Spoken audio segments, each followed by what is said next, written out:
Bien, pues buenas tardes a todos, queridos alumnos. Vamos a comenzar la escuela bíblica. Sabéis que el título es Fundamentos básicos para la vida de un cristiano. Y estamos en la lección 10, hablando de la paternidad de Dios. Ya llevamos muchas semanas con este tema, pero es de gran importancia que conozcamos a Dios como Padre, para tener una idea clara y equilibrada de quién es Dios, porque a veces vemos a Dios o la gente ve a Dios de otra forma, como alguien que está ahí pendiente para darnos el palo cuando nos portemos mal. Dios actúa como Padre, también nos da palitos, eso es disciplina, pero tenemos que verlo como Padre para saber y tener esa idea clara sobre Él. Dios es nuestro Padre y es un Padre perfecto. Como sus hijos tenemos una serie de beneficios que Él nos concede, que debemos conocer, debemos saberlos y que estamos estudiando durante estas cantidad de semanas que llevamos con este tema. Vamos a hacer un repaso de lo último. El último beneficio que estudiamos fue que Dios, nuestro Padre Celestial, es santo. Hemos sido creados a imagen y semejanza de Dios y compartimos muchos de sus atributos. Claro está, en una escala menor, por ejemplo, el amor, la bondad, la tendencia a hacer el bien, la misericordia, la fidelidad, entre otros. Pero Dios posee ciertos atributos que nunca serán compartidos por los seres humanos, que son creados por Él. Por ejemplo, la omnipresencia, Él está en todas partes, nosotros no. La omnisciencia, que Él lo sabe todo y nosotros no. Y la santidad, que Él es santo en un nivel superior a la santidad humana. Y también está la omnipotencia, que es un Dios todopoderoso. Él lo puede todo, nosotros no, ¿verdad? Por eso Dios posee esos atributos y no los comparte con nosotros. Y esos atributos son eternos, como todo lo relacionado con Él es eterno.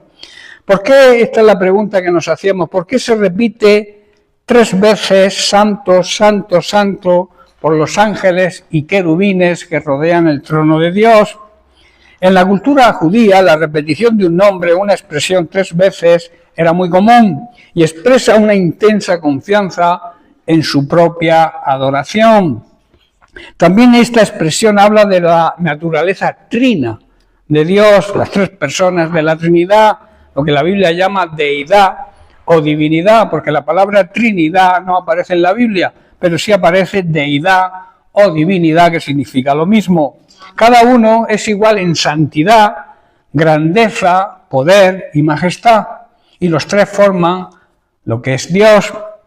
La santidad de Dios Padre, la santidad de Dios Hijo y la santidad de Dios Espíritu Santo son eternas, así como Dios es eterno. Comenzamos también a estudiar el tema de que Dios es amor. El apóstol Juan, en su primera carta, en el capítulo 4, dice que debemos seguir amándonos unos a otros de la misma manera que amamos a Dios, porque no podemos decir que amamos a Dios y no amamos a nuestros hermanos que están hechos a imagen y semejanza de Él. Por eso debemos amarnos los unos a los otros de la misma manera que amamos a Dios. Si no amamos a Dios, difícilmente vamos a poder amar a nuestros hermanos y a la viceversa. Por eso, un verdadero hijo de Dios conoce y tiene relación con Dios, porque Dios es amor. Y si somos hijos de Dios, nosotros somos hijos de amor y tenemos que tener el mismo amor que Él tiene. Y luego el apóstol Juan también dice, pero el que no ama, al no tener relación con Él, no le conoce. No conoce que Dios es amor, porque no tiene contacto con Él. Dios nos mostró y demostró cuánto nos ama al enviar a su único Hijo al mundo, para que tengamos en Él vida eterna, mediante su sacrificio, su muerte y su resurrección gloriosa. Debemos, decíamos también, experimentar el amor de Dios, no solamente conocerlo de oídas, o conocer cómo Dios, el amor de Dios actúa en otras personas. Debemos, claro que sí, compartir las experiencias con el Señor, pero debemos buscar tener nuestras propias experiencias con Él. Se experimenta el amor de Dios al recibir su ayuda en la aflicción. y para eso tenemos que tener contacto con Él.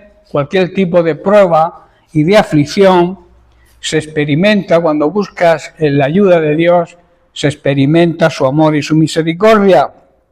Hay una tendencia entre muchos creyentes que en tiempos de aflicción, en tiempos de sufrimiento, de prueba, de tristeza, tienden a pedirle al Señor que los libre de ella. Esto algunos consideran que es correcto, pero no es correcto, porque lo que realmente debemos pedirle a Dios es ayuda para superarla. ¿Entendéis?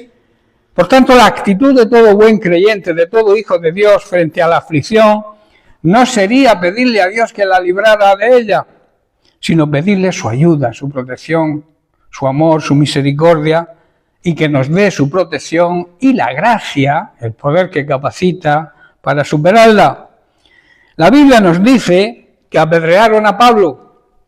Si los recordáis, lo arrastraron, dice, fuera de la ciudad, pensando que estaba muerto después de apedrearlo.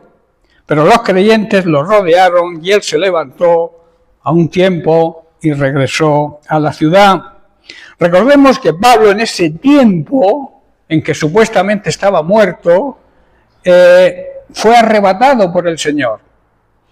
Ese tiempo en el que lo consideraron muerto, él estuvo en el cielo y escuchó ciertas revelaciones, esas revelaciones que ahora leeremos, donde escuchó unas revelaciones inefables, que quiere decir que no se pueden decir con palabras humanas, no le está incluso permitido al ser humano expresarlas.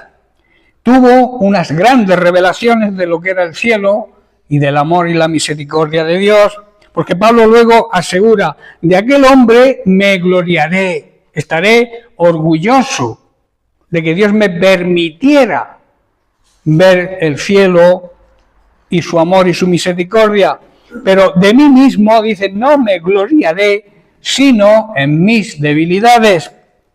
En 2 Corintios capítulo 12, versos 7 al 10, vemos precisamente este ejemplo del apóstol Pablo. Y dice así, y para que la grandeza de las revelaciones que tuvo, debemos saber también que él recibió el Evangelio de Jesucristo, conoció a Jesucristo, no por tener una relación personal con él, porque no coincidieron, pero sí le fue revelado el Evangelio de Jesucristo y llegó a conocer a Jesús y su Evangelio más que incluso de aquellos que convivieron físicamente con él. Y dice así, para que la grandeza de las revelaciones no me saltase desmedidamente, me fue dado un aguijón en mi carne. Él lo llama un mensajero de Satanás, que me abofetee para que no me enaltezca sobremanera. Respecto a lo cual 3 veces he rogado al Señor que lo quite de mí. Y me ha dicho, bástate mi gracia, ten por suficiente el poder que te voy a dar para capacitarte para salir de esa prueba. Porque mi poder, dice Jesús, o le dijo Jesús, mi poder se perfecciona en la debilidad.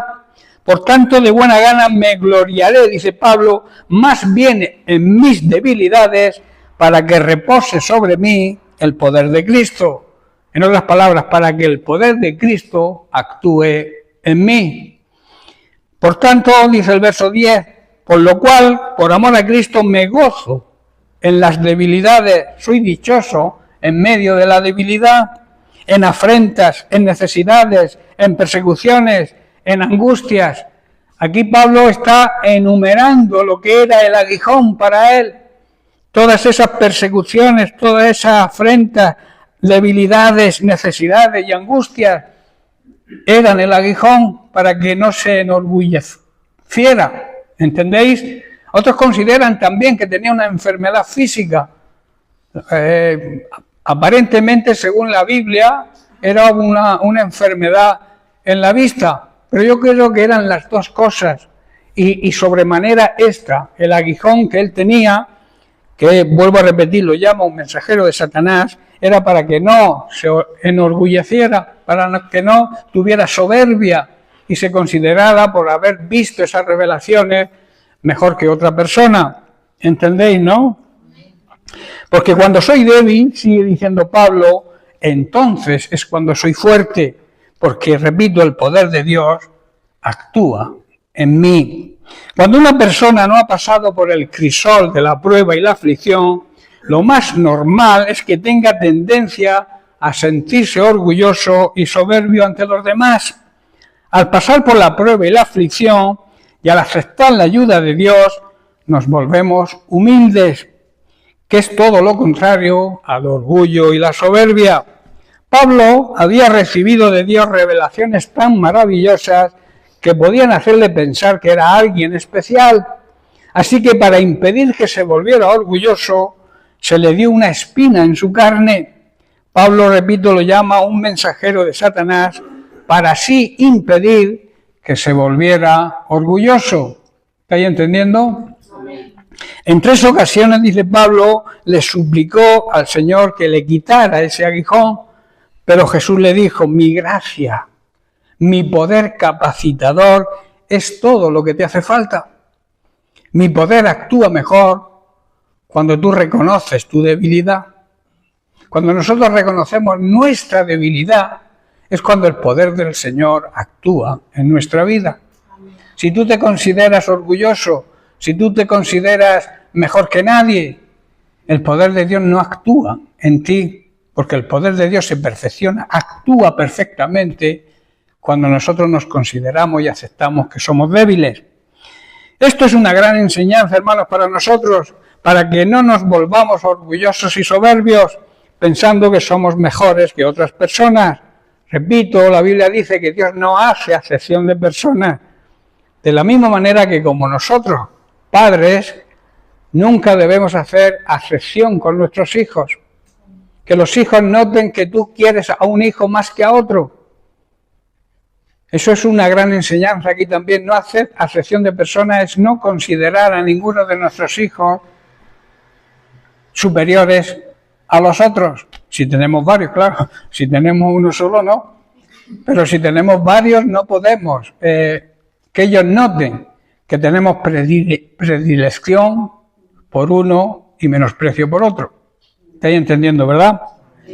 Así que debemos alegrarnos más bien cuando somos débiles, cuando reconocemos nuestras carencias y reconocemos también nuestra dependencia de Dios, para que así podamos experimentar el amor y el poder de Cristo actuando en nosotros y también a través de nosotros, que los demás tienen que ver el amor y el poder de Cristo actuando en nuestras vidas, y entonces ellos creerán y querrán tener lo mismo que nosotros. Dios siempre responde a nuestro clamor en medio de la dificultad y de la angustia. La angustia produce grandes problemas en nuestra vida, en nuestro sistema nervioso sobre todo, y también nos puede producir problemas físicos, enfermedades físicas. Por eso debemos cuidar, debemos descansar en el Señor, depositar nuestra confianza, aunque la prueba sea muy dura. Tenemos que seguir confiando en el Señor, porque Él no nos va a dejar. Él nos prometió, cuando partió Jesús de esta tierra, dijo, yo estaré con vosotros hasta el final. Así que debemos confiar plenamente en Él. Romanos capítulo 8, versículos del 16 al 18, Pablo dice, el Espíritu mismo da testimonio a nuestro espíritu, o sea, el Espíritu Santo da testimonio a nuestro espíritu humano de que somos hijos de Dios, y si somos hijos también somos herederos, herederos de Dios y coherederos con Cristo, si es que padecemos, esta es la condición, si es que padecemos juntamente con Él, para que juntamente con Él seamos glorificados. Cristo fue glorificado, Cristo recibió la gloria y la honra que merecía su sacrificio, y nosotros, si padecemos igual que Él, estamos y lo hacemos con gozo. Es difícil padecer y sufrir con gozo, pero la Biblia nos enseña que tenemos que estar gozosos en medio de la prueba y la dificultad, porque estamos demostrando, estamos participando de los padecimientos de Cristo y demostramos ante los demás que tenemos una fe rotunda y plena en Él. Estamos demostrando nuestra fe cuando aceptamos el sufrimiento. El sufrimiento nos va a producir más fe, que nuestra fe crezca, que maduremos espiritualmente, porque dice, y si hijos también somos herederos, pero claro está, coherederos con Cristo si es que padecemos juntamente con Él, para que juntamente con Él podamos ser glorificados. Y luego añade, pues tengo por cierto que las aflicciones de este tiempo presente, de esta vida, que es corta y efímera, no son comparables con la gloria venidera que en nosotros ha de manifestarse. No tiene nada que ver el sufrimiento con la grandeza que vamos a tener de gloria cuando Jesucristo venga en su segunda venida, y nuestra fe dice que será alabada por el propio Dios. Seremos alabados, daos cuenta, por el mismo Dios. Será alabada nuestra fe, y eso es un gran privilegio, eso es una gran bendición que tenemos del Señor. El Espíritu Santo de alguna manera se une a nuestro espíritu para confirmarnos y que entendamos que somos verdaderos hijos de Dios, y como somos hijos de Dios, y los hijos son los que heredan, nos pertenece la herencia que Él tiene para nosotros, la vida eterna. De hecho, somos los que heredamos junto con Cristo la gloria de Dios. Este es uno de los grandes privilegios que tenemos los hijos de Dios, participar de la misma gloria de Dios, y repito, esto es una gran bendición. Sin embargo, nadie dijo que fuera fácil, ¿verdad? Cuando te pintan el Evangelio algunos por ahí, algunas personas que lo que quieren es captarte para su secta o su organización basada en ganar dinero, te pueden decir que te unes a ellos y tu vida cambia.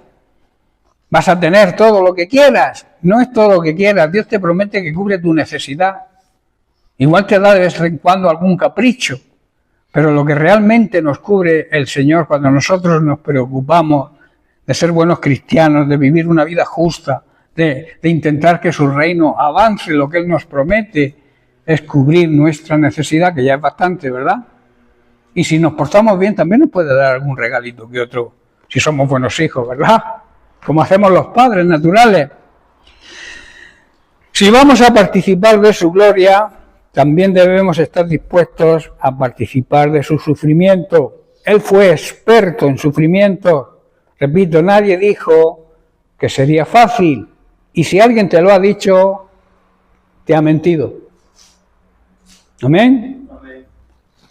Sin embargo, lo que ahora sufrimos no es nada comparado con la gloria que nos espera y que disfrutaremos eternamente, que es la propia gloria de Dios. Es una realidad que ante el sufrimiento de las pruebas y las dificultades, muchos se agobian y se estresan, buscando una salida, una solución a su problema. Otros llegan a arrojar la toalla, se dan por vencidos muy rápidamente. Pero los creyentes, y para eso nos llamamos creyentes, que amamos, seguimos y servimos al Señor, tenemos un arma superpoderosa, la oración. Hablar con nuestro Padre Celestial como lo haríamos con nuestro Padre terrenal y presentarle la situación y esperar. La raíz de esperar es esperanza. Esperar viene de la palabra esperanza, es tener esperanza, creer que las promesas de Dios se van a cumplir. Eso significa esperar en Él. Y esos problemas seguro que se van a solucionar. Y no confiar en nuestra propia sabiduría humana. Esto conduce, si te apoyas en tu propia sabiduría, conduce al fracaso, seguramente. Por eso debemos ser humildes y reconocer que debemos buscar la sabiduría divina para afrontar cualquier situación que, por difícil que sea, si la aplicamos a nuestra vida, se va a cumplir. Dios va a respaldar, porque Dios siempre respalda nuestra fe y respalda su palabra, pero nunca debemos arrojar la toalla o darnos por vencidos. Esto nos va a conducir a tener experiencias extraordinarias con Él y a disfrutar de su amor.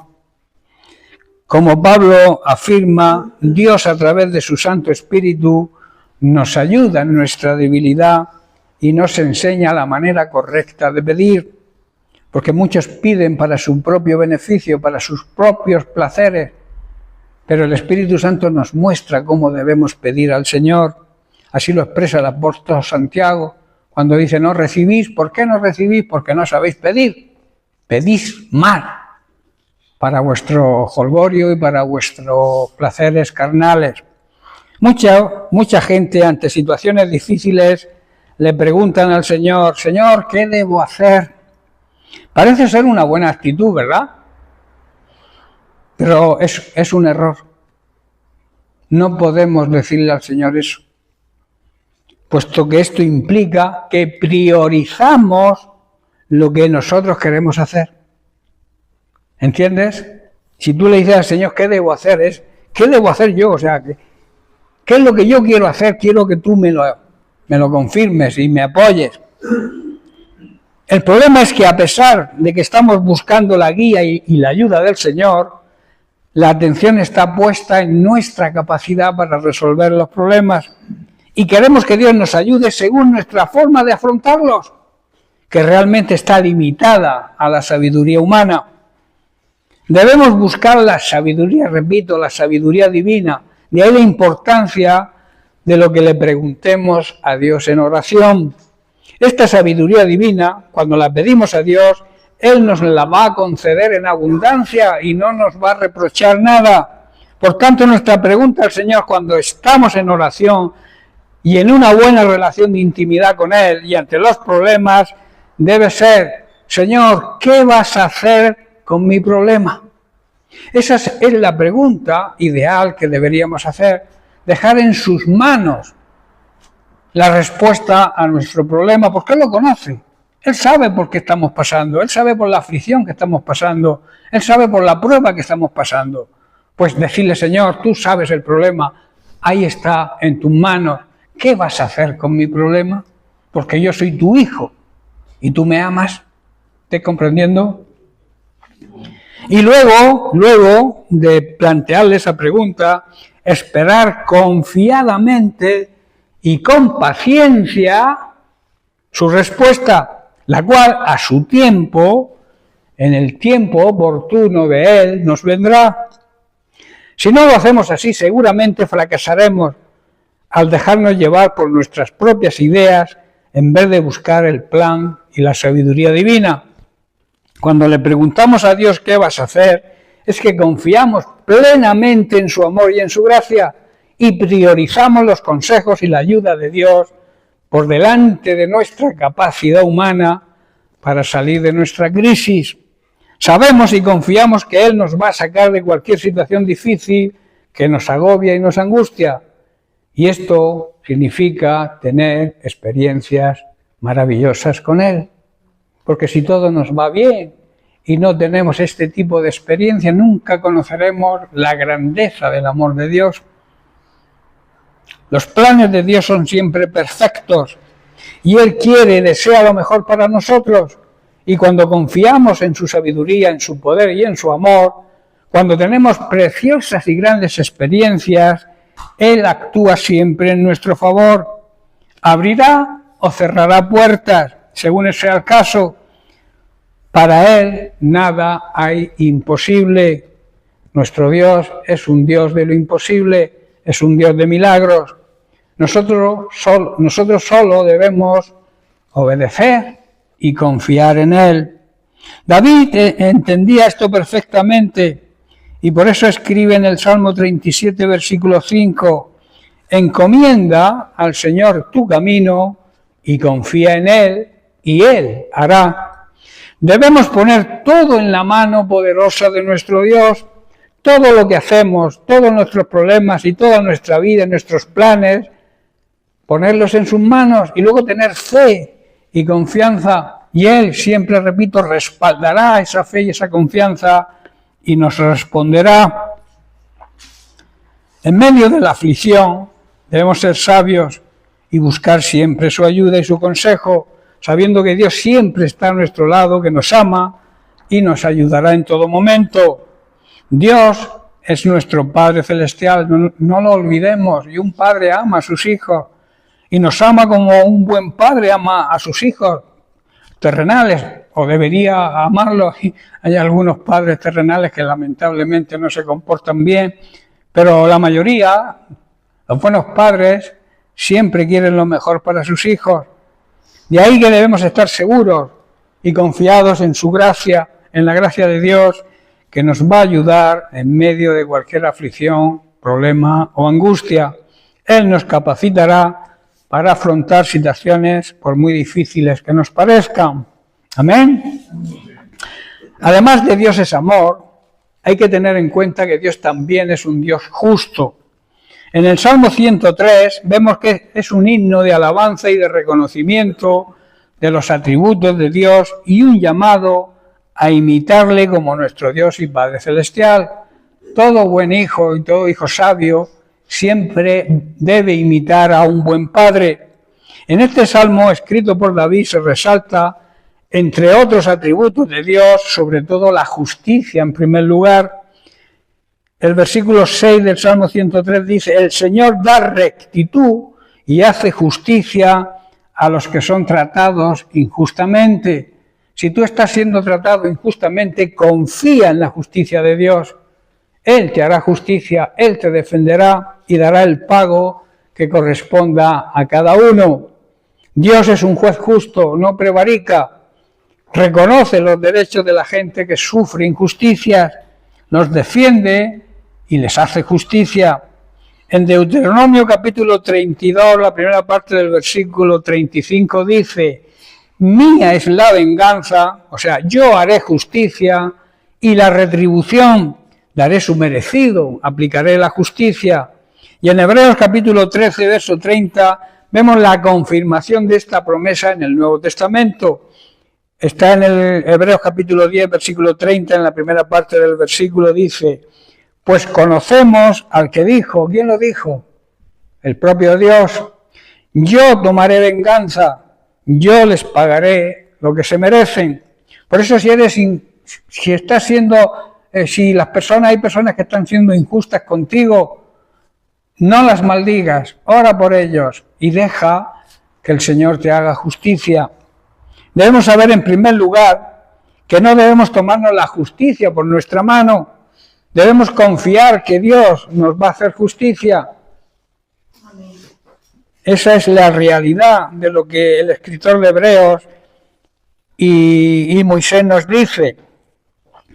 Y en la segunda parte del versículo 10 de Hebreos capítulo 30 dice: también dijo, el Señor juzgará a su propio pueblo. Debemos saber, por tanto, que Dios nos pide, nos exige, como sus hijos, como su familia, como su pueblo, su iglesia, que vivamos, que seamos justos, que practiquemos la justicia, que la pongamos en práctica. En Miqueas capítulo 6, versículo 8, la primera cosa que Dios nos pide precisamente es eso. Mirad lo que dice: oh hombre, Él te ha declarado lo que es bueno. ¿Y qué pide el Señor de ti? Solamente, en primer lugar, te pide tres cosas, pero en primer lugar te dice hacer justicia, hacer lo que es correcto. Luego dice amar la misericordia, ser misericordiosos como Él es, y también humillarnos, reconocer nuestras debilidades y nuestra dependencia de Dios. El apóstol Juan, su primera carta, capítulo 2, verso 29, nos dice: si sabéis que Él es Dios, y que Dios es un Dios justo, sabed también que todo el que hace justicia, todo aquel que vive de una forma honrada y honesta, es nacido de Dios.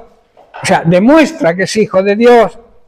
El hacer lo correcto, el ser justos, es una señal que nos identifica y demuestra que somos hijos de Dios.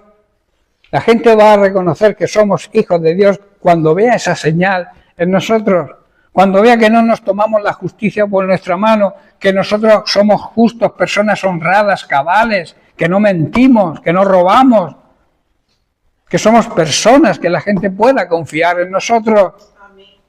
Entonces van a reconocer que somos hijos de Dios verdaderos. Y en 1 de Juan, capítulo 3, verso 7, Juan nos dice: hijitos, nadie os engañe, O sea, prestar atención para que nadie os engañe. El que hace justicia es justo, es reconocido como justo, es justificado ante Dios. Como Él, Dios, es justo. El que hace lo correcto siempre es el justo. Y entonces, así, imitamos a nuestro Padre Celestial, que es un Dios justo y que no varía. El Salmo 103 también nos resalta otro atributo que venimos tocando y vamos a relacionarlo con otro enfoque, que es el amor. Dios es amor, su esencia es el amor y quiere derramar ese amor a toda su creación.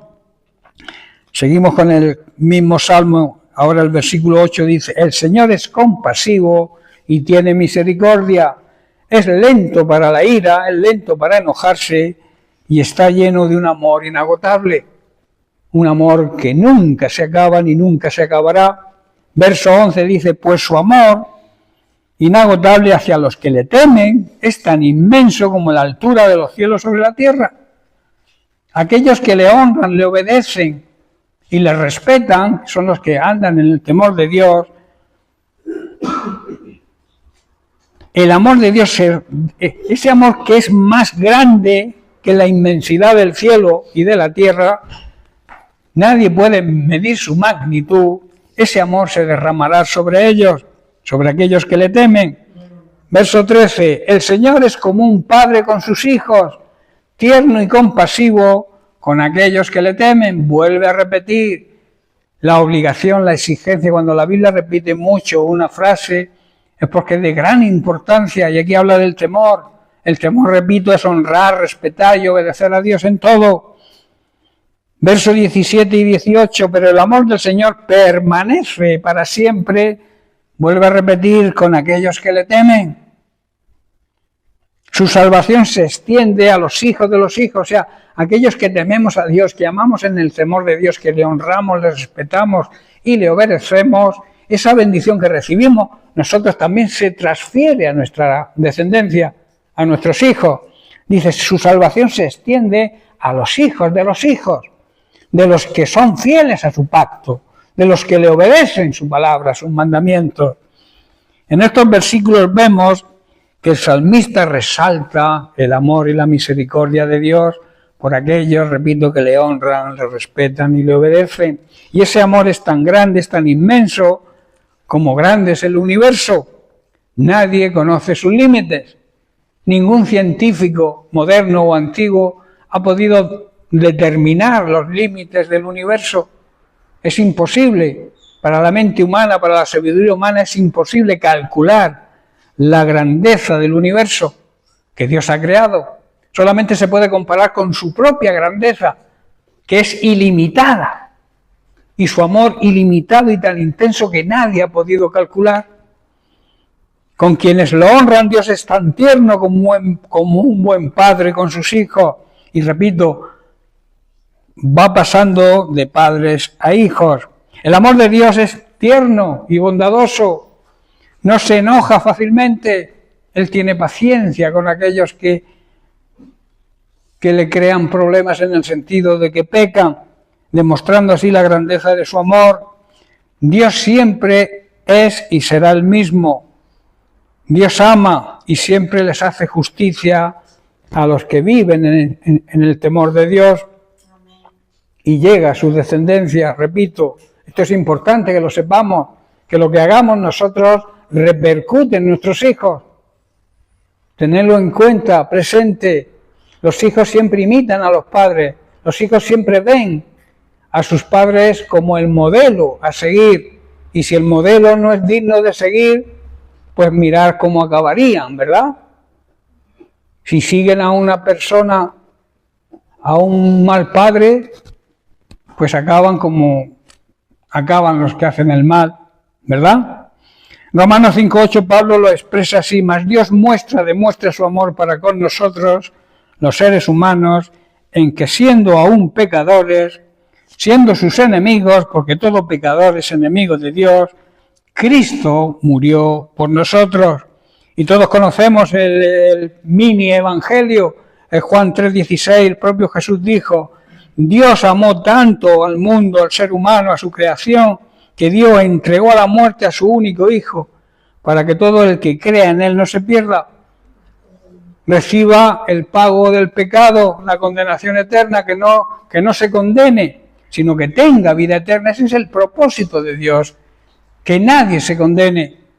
A veces decimos o la gente dice, la gente que no es creyente, para justificar que no cree en Dios, o para justificar quizás su religiosidad, dicen que Dios es un Padre bueno que nos va a perdonar a todos. Dios nos perdona si nos arrepentimos. Si no hay arrepentimiento, no hay perdón. Dios quiere, por eso retrasa su venida, como muchos creen que lo hace, que tarda, muchos desean que venga pronto, pero Dios está retardando esa venida, porque quiere darle la oportunidad a todos de que se arrepientan y no se condenen. Podemos llegar a la siguiente conclusión. Dios es un Dios justo. Recordemos también que justicia es dar a cada uno lo que merece y que Dios no dará al culpable por inocente. Esto es justicia. Y nos hace justicia y que nos defiende a todos los que son tratados injustamente. En segundo lugar, Dios es un Dios que es amor, un amor inagotable, inmenso, que no conoce límites, y un amor altruista, que prefiere el bien de los demás antes que el suyo propio, y que no lo merecíamos. Él lo demostró, Jesús lo demostró, el Hijo de Dios, Dios mismo lo demostró hecho hombre, muriendo en una cruz por sus enemigos, por nosotros que éramos sus enemigos pecadores. En Lucas, capítulo 23, en la misma cruz, ante el pueblo y los gobernantes que se burlaban de él, ante los soldados que le escarnecían y en medio de dos malhechores que crucificaron con él, Jesús les demuestra su amor. Dice, y cuando llegaron al lugar llamado de la Calavera, le crucificaron allí y a los malhechores, uno a la derecha y otro a la izquierda, y Jesús decía, Padre, perdónalos, porque no saben lo que hacen. Muchos de nosotros no sabemos lo que hacemos cuando vivimos en pecado. Si lo supiéramos, no viviríamos en pecado. Miraríamos a la cruz y lo que ocurrió en esa cruz, lo que Jesús hizo para poder perdonarnos. Por eso el Evangelio, el que Jesús empezó, las primeras palabras que dijo fue arrepentíos. Las primeras palabras de Jesús fue arrepentirse para que venga sobre vosotros el perdón de Dios. Sin arrepentimiento, repito, no hay perdón.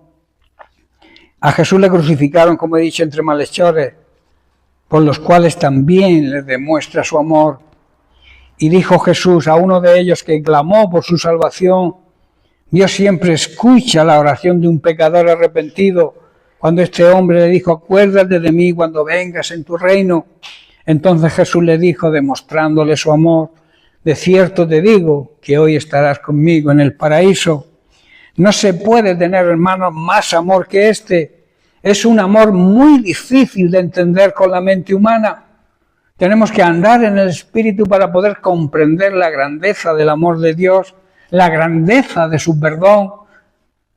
La base del Evangelio es que Cristo, Dios, en la figura de Jesucristo, nos quiere perdonar si aceptamos su sacrificio, si reconocemos a Jesucristo como nuestro Señor y Salvador personal y nos arrepentimos. Entonces el cielo se llena de gozo y de alegría. Dice que hay fiesta en el cielo cuando un pecador se arrepiente. O sea, Dios no quiere que nadie se condene, por eso organiza una fiesta cada vez que alguien es salvo, es salvado. Y ese es nuestro trabajo, nuestra obligación, que haya fiesta en el cielo, con nuestro trabajo de evangelismo, con nuestro testimonio personal, que la gente vea que lo que predicamos es lo que hacemos, y así es la única manera que la gente se convierta al Señor. Cuando nos vean gozosos aún en medio de las pruebas, que no nos vean mala cara. Hay personas que tienen mala cara de por sí, parece que han nacido así, pero la cara tiene que estar alegre, transmitir gozo, alegría, aunque por dentro estén mal. ¿Vosotros os imagináis que yo tuviera aquí una mala cara predicando?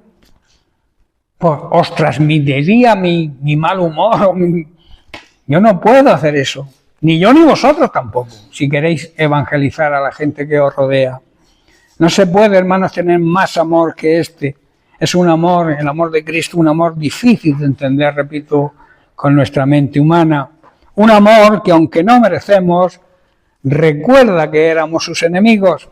El pecado, repito, nos hace ser enemigos de Dios y Él quiere que seamos salvos por medio de su gracia. Su gracia también se llama Jesucristo. El regalo, gracia significa regalo.